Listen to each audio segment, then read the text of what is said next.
Hello guys, ये class 10th का heredity and evolution chapter है। इस चैप्टर में हम क्वेश्चन आंसर के बारे में डिस्कस करने वाले हैं। जहाँ तक कि आप लोगों को पता है ये डिलीटेड सिलेबस के अकॉर्डिंग होगा, तो इस चैप्टर में हम सिर्फ और सिर्फ हेरिडिटी पार्ट को पढ़ेंगे। एवोल्यूशन कम्प्लीटली आपके सिलेबस से डिलीटेड है, तो हम यहाँ पे सिर्फ और सिर्फ हेरिडिटी वाले पार्ट से क्वेश्चन आंसर करने वाले हैं। शुरू में 1 मार्क्स वाले क्वेश्चन हैं जो MCQ टाइप के होंगे। तो सबसे पहले कुछ MCQ देख लेते हैं, उसके बाद कुछ क्वेश्चन आंसर जो नोट्स के फॉर्म में मैंने बनाए हैं वो आपको देख लेने हैं। जैसे सबसे पहला MCQ क्वेश्चन जो है, exchange of genetic material takes place in, कह रहा है जेनेटिक मटेरियल का एक्सचेंज कहाँ पर होता है। वेजिटेटिव प्रोपेगेशन नहीं, ये तो प्लांट में होता है। एसेक्सुअल रिप्रोडक्शन नहीं, ये भी छोटे ऑर्गेनिज्म में होता है। सेक्सुअल रिप्रोडक्शन ये सही है क्योंकि ये इंसानों में और जानवरों में होता है, तो यहाँ पे ये आंसर सही है। बडिंग ये भी प्लांट में होता है, हाइड्रा वगैरह में होता है, तो इसका मेन आंसर सेक्सुअल रिप्रोडक्शन सही है एक्सचेंज ऑफ जेनेटिक मटेरियल के लिए। ऐसे ही क्वेश्चन 2 में देखिए, 2 pink color flowered on crossing resulted in 1 red, 2 pink and 1 white progeny. The nature of the cross will be, कह रहा है 2 पिंक फ्लावर को आपस में क्रॉस कराया गया है जिसका रिजल्ट एक रेड फ्लावर, 2 पिंक फ्लावर और एक वाइट फ्लावर था। ठीक है, तो उसका नेचर पूछ रहा है कि वो कैसा होगा। सेल्फ पॉलिनेशन, तो pink pink self, red red self, तो सेम टाइप की चीज़ होते हैं तो उसमें सेल्फिंग करा जाता है, तो सेल्फ पॉलिनेशन हो गया ये। टॉल प्लांट और शॉर्ट प्लांट का रिजल्ट बताना है आपको। डेट ऑल टॉल प्लांट, सब के सब टॉल हो गए, यानी कि एक टॉल प्लांट जिसमें कैपिटल TT था और शॉर्ट प्लांट जिसमें दोनों स्मॉल TT था, इसका रिजल्ट जो था वो सब के सब टॉल आए। इसका मतलब होता है टॉल जो होता है डोमिनेंट ट्रेट होता है और स्मॉल t जो होता है वो रिसेसिव ट्रेट होता है। ऐसे नेक्स्ट क्वेश्चन देखते हैं, विच of the following statement is incorrect, कौन सा स्टेटमेंट गलत है। तो फैट का मॉलिक्यूल जो होता है उस पर जीन का कोई फर्क नहीं पड़ता, तो हार्मोन, प्रोटीन और एंजाइम बनाने के लिए जीन की ज़रूरत होती है, लेकिन फैट के लिए कोई जीन की ज़रूरत नहीं होती है।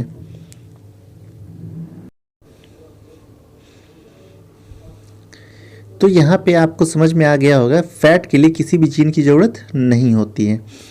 इफ़ अ राउंड ग्रीन यानी कि RRYY seed of P plant is crossed with wrinkled और येलो, तो आपसे पूछ रहा है कि F1 जनरेशन में क्या बनेगा, तो सब के सब राउंड एंड येलो बनेंगे, क्योंकि राउंड जो होता है और येलो ये डोमिनेंट करेक्टर होता है, तो F1 जनरेशन हमेशा डोमिनेंट करेक्टर का ही सिर्फ शो होता है। F2 जनरेशन में कुछ अलग दिखाई देगा, लेकिन F1 में हमेशा डोमिनेंट करेक्टर रहता है। तो यहाँ पे राउंड एंड येलो डोमिनेंट है। In human males all chromosomes are paired perfectly except one of, तो एक क्रोमोसोम जो परफेक्टली मैच नहीं होता है वो होता है Y क्रोमोसोम, क्योंकि Y chromosome is responsible for maleness. Y chromosome से ही मेल के बारे में पता चलता है। ठीक इसी तरह से आइए कुछ नेक्स्ट क्वेश्चन देखते हैं।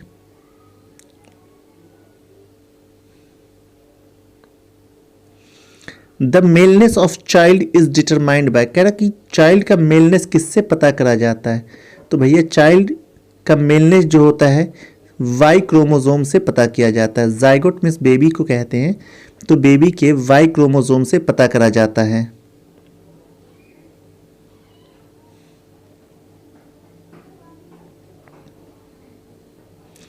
इसके बाद नेक्स्ट क्वेश्चन,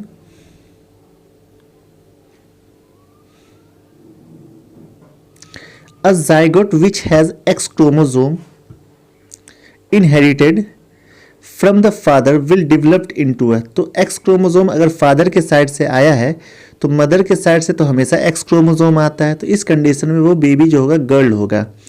अदरवाइज अगर फादर की तरफ से Y क्रोमोसोम आता तो मदर की तरफ से तो हमेशा X ही आता है, तो इस कंडीशन में वो बॉय हो जाता।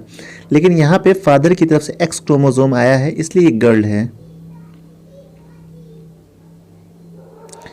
2 pea plants, 1 round and green, other wrinkled and yellow, तो यहाँ पे कह रहा है F1 progeny have round and ring yellow seeds, F1 progeny are self, F2 progeny आया, तो इस कंडीशन में क्या क्या, यहाँ पे 2 कंडीशन बनेगा।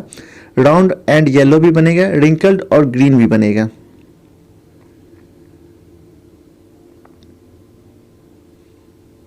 वैसे देखा जाए तो F2 जनरेशन में सब के सब बन सकते हैं। ये जब आप मेंडल का डाई हाइब्रिड क्रॉस करेंगे तो वहाँ से आपको साफ साफ पता चल जाएगा। Which of the following statement is not true with respect to variation. Variation कहते हैं थोड़ा मोड़ा चेंजिंग हो जाता है। बच्चे जो होते हैं एग्जैक्ट जीरोक्स कॉपी माँ बाप के जैसे नहीं होते, लेकिन थोड़ा मोड़ा चेंजिंग हो जाता है, इसी चेंजिंग को वेरिएशन कहते हैं। ये स्पीसीज़ के सर्वाइवल के लिए अच्छा होता है, इसलिए इसका ए ऑप्शन सबसे बेहतरीन है। ये क्वेश्चन वैसे डिलीट भी है, छोड़ भी सकते हैं आप इसको।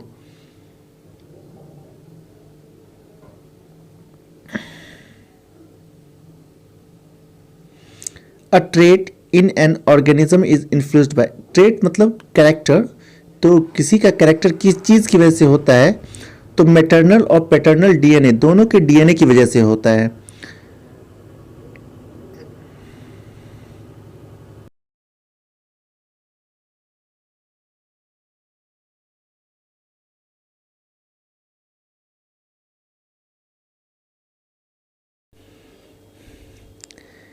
आइए नेक्स्ट क्वेश्चन देखते हैं। Select the group which shares maximum number of common character. ये भी आपका एवोल्यूशन वाले पार्ट से है। तो सेम स्पीसीज में दो अलग अलग स्पीसीज हैं, उनमें सबसे ज़्यादा कॉमन कैरेक्टर पाया जाता है स्पीसीज वाली फैमिली में। ठीक है, जीनस में नहीं होता है, स्पीसीज में होता है। तो ये भी एवोल्यूशन वाले पार्ट से, इसे चाहे तो आप छोड़ भी सकते हैं, कोई मुश्किल नहीं है। तो एक दो क्वेश्चन मैंने वैसे डाल दिया था ऐसे ही। इसके बाद नेक्स्ट क्वेश्चन है,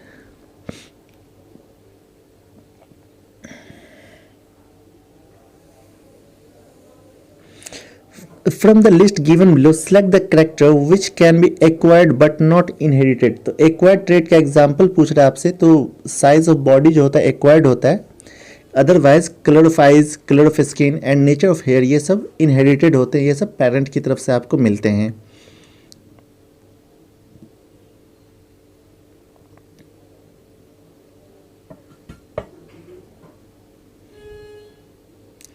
इसके बाद नेक्स्ट क्वेश्चन देखते हैं।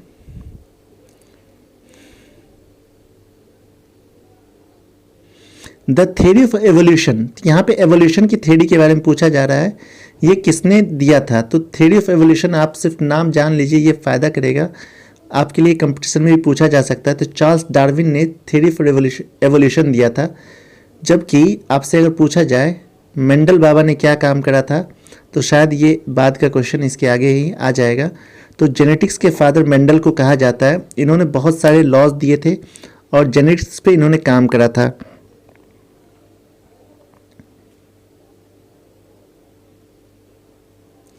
Who is called father of genetics. तो आपसे पूछा फादर ऑफ जेनेटिक्स कौन है, तो ग्रेगर जोहान मेंडल। तो मेंडल बाबा जो थे ये जेनेटिक्स पे काम किए थे। चार्ल्स डार्विन ने तो अभी मैंने बताया कि एवोल्यूशन की थ्योरी दी थी।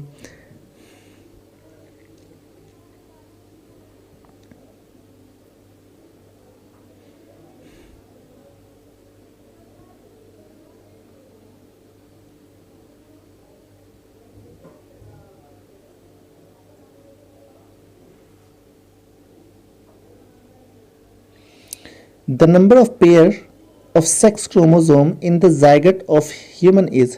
तो कह रहा है किसी जाइगोट में, यानी कि न्यू बॉर्न बेबी में, यानी कि माँ के पेट में जो बेबी होते हैं उनको जाइगोट कहते हैं, उसमें कितने पेयर ऑफ सेक्स क्रोमोसोम होते हैं। तो 1 पेयर ही सेक्स क्रोमोसोम होते हैं। ऐसे 22 पेयर जो होते हैं एलोसोम्स, ऑटोसोम्स होते हैं, जो कि मेल और फीमेल में दोनों सेम होते हैं। ये 1 पेयर जो होता है ये मेल और फीमेल में दोनों में डिफरेंट होता है। तो सेक्स क्रोमोसोम 1 पेयर होते हैं, ये दोनों में डिफरेंट, मेल और फीमेल में दोनों में डिफरेंट होता है। तो यहाँ पे आपको प्योर टॉल और प्योर शॉर्ट का रेशियो पूछा है F2 जनरेशन में, तो ये 1:1 होगा। जबकि अगर सिर्फ टॉल और शॉर्ट का सिर्फ रेशियो पूछता तो 3:1 होता। लेकिन यहाँ पर चूंकि रेशियो पूछा प्योर टॉल टू शॉर्ट, यानी कि प्योर टॉल से शॉर्ट का, तो प्योर टॉल एक ही होता है जिसमें कैपिटल T और कैपिटल T जीन होता है, और शॉर्ट में स्मॉल t वाला होता है। तो इसका एक ही रेशियो होता है। यानी कि यहाँ पे आपको जीनोटाइप रेशियो पूछ रहा है प्योर टॉल और प्योर शॉर्ट का। The two variations of trait character which are brought by the male and female gametes are situated on. तो ये दो वेरिएशन आपको खोजने के लिए कह रहा है, तो दोनों जो होगा copies of same chromosome, same type के क्रोमोसोम की कॉपी होने की वजह से ऐसा होता है। तो ये वैसे एवोल्यूशन वाले पार्ट से इस क्वेश्चन को छोड़ भी सकते हैं, कोई मुश्किल नहीं है। इसके बाद कुछ क्वेश्चंस हम डिस्कस करेंगे जिसमें हम क्वेश्चन आंसर को देखेंगे पीडीएफ के फॉर्म में या फिर सिंपल फॉर्म में, some short answer type question और उनके आंसर, जैसे नोट्स वगैरह जो बना देते हैं ना वैसे वाले फॉर्म में। तो देखते हैं कुछ क्वेश्चंस को।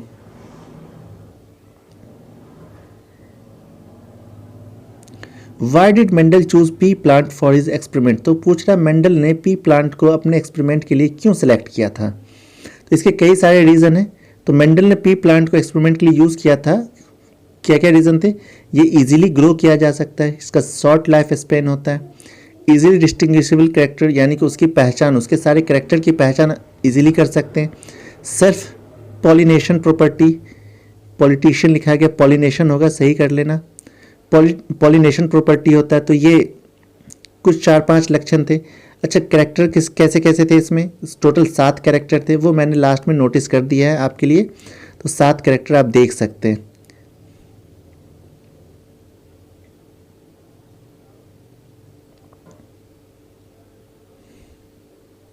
Self pollination property.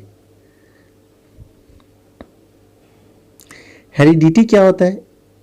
It is a transfer of traits और characteristics from parents to offspring और प्रोजीनी। यानी कि पेरेंट्स से जो बेबी में ट्रेट या कैरेक्टर ट्रांसफर होते हैं उन्हीं को हेरिडिटी कहते हैं। और the process of heredity is called inheritance. इस प्रोसेस को इनहेरिटेंस कहा जाता है।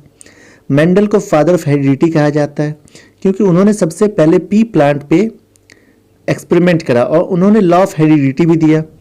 लेकिन होता क्या है कि चाइल्ड जो होता है नॉट पेरेंट का जीरोक्स कॉपी होता है, उनमें कुछ डिफरेंट कैरेक्टर मौजूद होते हैं जो उनके लिए फ़ायदेमंद भी होता है। इस डिफरेंट कैरेक्टर को वेरिएशन कहते हैं, यानी कि चेंजिंग होना। तो कुछ बच्चों में कुछ डिफरेंट कैरेक्टर भी पाए जाते हैं जिन्हें वेरिएशन कहा जाता है। वेरिएशन इंसान के लिए फ़ायदेमंद होता है। ट्रेट्स कैरेक्टर 2 तरह के होते हैं, एक होता है इनहेरिटेड ट्रेट्स और एक एक्वायर्ड ट्रेट्स होता है। तो जो इनहेरिटेड ट्रेट्स होता है वो ट्रांसफ़र होता है पेरेंट्स से बच्चे में और ये जेनेटिक होते हैं, जबकि एक्वायर्ड ट्रेट्स जो होता है these traits are acquired by offspring in lifetime. बच्चे जो होते हैं अपनी पूरी ज़िंदगी में इसे गेन करते हैं और ये नॉन जेनेटिक होता है। अगर इनहेरिटेड ट्रेट का एग्जाम्पल देखें तो skin tone, height, face shape, ये सब जो होता है इनहेरिटेड ट्रेट्स, यानी कि माँ बाप के जैसे ही आप देखने में लगते हैं। और बच्चे जो पूरी ज़िंदगी में अचीव करते हैं, डांसिंग, स्विमिंग, ड्राइविंग या आप जो भी एक्टिविटी करते होंगे, जैसे सलमान खान का बच्चा सलमान खान की तरह बन नहीं सकता, तो सलमान खान वाली एक्टिविटी जो हो गई, ये सारी एक्टिविटी एक्वायर्ड ट्रेट्स में आ जाएगा। लेकिन आपका वो सारा लक्षण जो मम्मी डैडी की तरह आप में आया होगा वो इनहेरिटेड ट्रेट्स कहलाएगा। कुछ इंपॉर्टेंट टर्म है रिलेटेड टू जेनेटिक्स। तो सबसे पहला इसमें है क्रोमोसोम। तो क्रोमोसोम जो होता है थ्रेड लाइक स्ट्रक्चर होता है जो डीएनए का बना होता है और प्रोटीन का बना होता है। ये जनरली न्यूक्लियस में पाया जाता है और ये रिस्पॉन्सिबल होता है हेरिडिटी के लिए। तो डीएनए क्या होता है, डीएनए का मतलब होता है deoxy ribose nucleic acid. Chromosome mainly 2 तरह से डिवाइडेड होते हैं। एक होता है ऑटोसोम जो 22 पेयर होता है, सेम होता है मेल और फीमेल दोनों में, और दूसरा होता है सेक्स क्रोमोसोम जो 1 पेयर होता है, मेल और फीमेल दोनों में डिफरेंट होता है।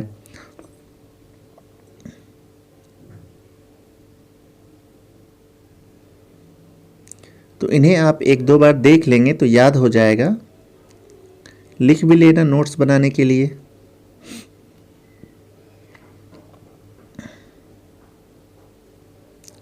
जीन, दूसरा टर्म होता है gene. It is the smallest unit of DNA responsible for inheritance of character.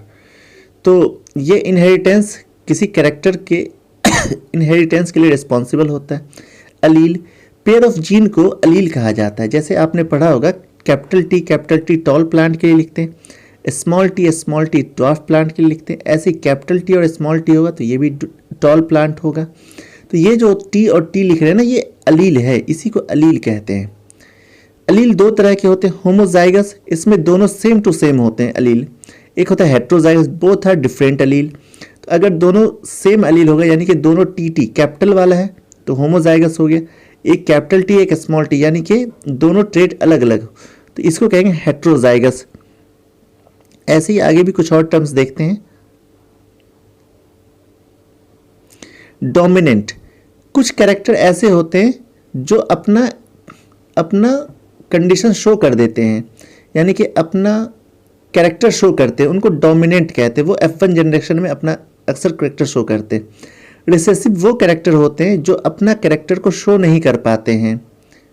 Genotype वो होते हैं जो आप नॉर्मली देख करके नहीं पहचान सकते। जीनोटाइप के लिए क्या होता है कि आप जो होते हैं उसके जीन की स्टडी करते हैं कि उसमें किस टाइप का जीन है, तो जीनोटाइप कहलाता है। फिनोटाइप, फिजिकल अपीयरेंस आप देखते हैं कि वो देखने में कैसा, शॉर्ट है, टॉल है, उसके फ्लावर्स कैसे हैं, तो ये सब जो आप देख के डायरेक्ट पता कर सकते हो उसको फिनोटाइप कहते हैं। इन्हीं दोनों को अगर रेशियो के टर्म में लिख दिया जाए तो जीनोटाइप रेशियो और फिनोटाइप रेशियो कहते हैं, जो आप मोनोहाइब्रिड क्रॉस और डाइहाइब्रिड क्रॉस में अक्सर लिखते हैं। इसके बाद लॉज ऑफ मेंडल, तो बाबा ने 3 लॉ दिए थे। पहला लॉ है law of dominance, some allele are dominant and dominant allele cover up the recessive allele. तो कुछ अलील जो होते हैं डोमिनेंट होते हैं, वो क्या काम करते हैं, रिसेसिव अलील को छुपा देते हैं, उनकी आइडेंटिफिकेशन को हाइड कर देते हैं। Law of segregation, every organism has 2 अलील, ये बात तो बिल्कुल सही है, लेकिन वो एक टाइम में एक ही अलील को ट्रांसफर करेगा, यानी कि 2 कैपिटल टी अगर किसी अलील में है तो इसका ये मतलब नहीं कि दोनों कैपिटल टी एक साथ ट्रांसफर होगा, एक बार में एक ही ट्रांसफर होगा। तो इसको कहते हैं लॉ ऑफ सेग्रीगेशन, यानी कि एक अलील का transformation. Law of independent assortment, यानी कि इसमें क्या होता है कि कभी भी मान लीजिए 2 अलील एक जगह हैं तो वो एक दूसरे को इन्फ्लुएंस नहीं करेंगे कि मैं अगर जाऊंगा तो मेरे साथ तुमको चलना होगा, यानी कि वो दोनों आपस में एक दूसरे पर इंडिपेंडेंट होते हैं। मोनोहाइब्रिड क्रॉस के लिए मेंडल ने टोटल 1064 प्लांट लिए थे, 1064, जिसका रिजल्ट क्या मिला, टॉल प्लांट 787 आए, ड्वार्फ प्लांट 277 आए। तो जब इन दोनों का रेशियो निकाला गया तो 3:1 आए, और इनके जीन्स के रेशियो निकाले गए तो 1:2:2 आए। और जीन कैसे कैसे थे, कैपिटल टी और स्मॉल टी। तो अगर आपसे पूछा जाए तो सबसे पहला प्योर टॉल है, उसके बाद सिर्फ टॉल है, उसके बाद प्योर ड्वार्फ है। तो यहाँ से भी देख लीजिए, जैसे मैंने पीछे एक बार बताया था, प्योर टॉल और ड्वार्फ का रेशियो कैसा होगा, 1:1 हो जाएगा। ऐसे ही मेंडल बाबा ने डाइहाइब्रिड क्रॉस के लिए भी कुछ प्लांट लिए थे, चलिए उन्हें भी देख लेते हैं।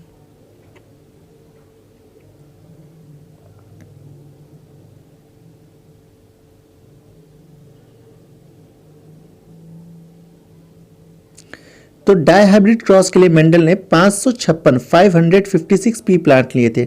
यहाँ पी प्लांट का मैंने साइंटिफिक नेम लिख दिया पाइसम सताइवम, तो बार बार पी प्लांट का यूज हो रहा है तो लिख लीजिए। इसमें राउंड एंड येलो आए थे 315, राउंड एंड ग्रीन आए 108, रिंकल्ड एंड येलो 108 एक आ गए थे, रिंकल्ड और ग्रीन 32 आए। जब इनका फिनोटाइप रेशियो निकाला गया F2 जनरेशन में तो ये 9:3:3:1 आ रहे थे। और यही रेशियो आपको हमेशा F2 जनरेशन के लिए याद रखना होगा। ये रेशियो काफ़ी इंपॉर्टेंट है, ये रेशियो एग्ज़ाम में आते हैं और आपसे पूछा भी जा सकता है ये रेशियो। और ये डाइहाइब्रिड क्रॉस जो मैंने प्रीवियस वीडियो बनाए थे उसमें बताए हुए तो आप वहाँ से देख करके पता कर सकते हैं कि कैसे डाइहाइब्रिड क्रॉस और मोनोहाइब्रिड क्रॉस करा जाता है। तो ये कुछ आसान से है। इसके बाद एक छोटा सा पार्ट है जो डोमिनेंट कैरेक्टर और रिसेसिव कैरेक्टर का फ्लो चार्ट है। तो पी प्लांट में टोटल 7 ट्रेट होते हैं। हाइट में टॉल डोमिनेंट होता है और रिसेसिव ड्वार्फ होता है। सीड शेप राउंड होते हैं और seed colour, pod shape, pod colour, flower position, इन सब का डोमिनेंट कैरेक्टर एक साथ मैंने लिखा है, रिसेसिव कैरेक्टर एक साथ मैंने लिखा है। तो आपको ये याद होना चाहिए, ये काफ़ी इंपॉर्टेंट है और फ़ायदेमंद भी है। इसे लिख लेंगे, याद कर लेंगे। आज के लिए बस इतना ही, फिर मिलते हैं नेक्स्ट किसी नए लेक्चर के साथ में। आई होप ये आपको समझ में आया होगा। ज़्यादा से ज़्यादा लाइक शेयर कमेंट कर दिया करो और सब्सक्राइब तो करना कभी ना भूलें। आज के लिए बस इतना ही। Thank you, bye bye. फिर मिलते हैं नेक्स्ट लेक्चर में। See you soon.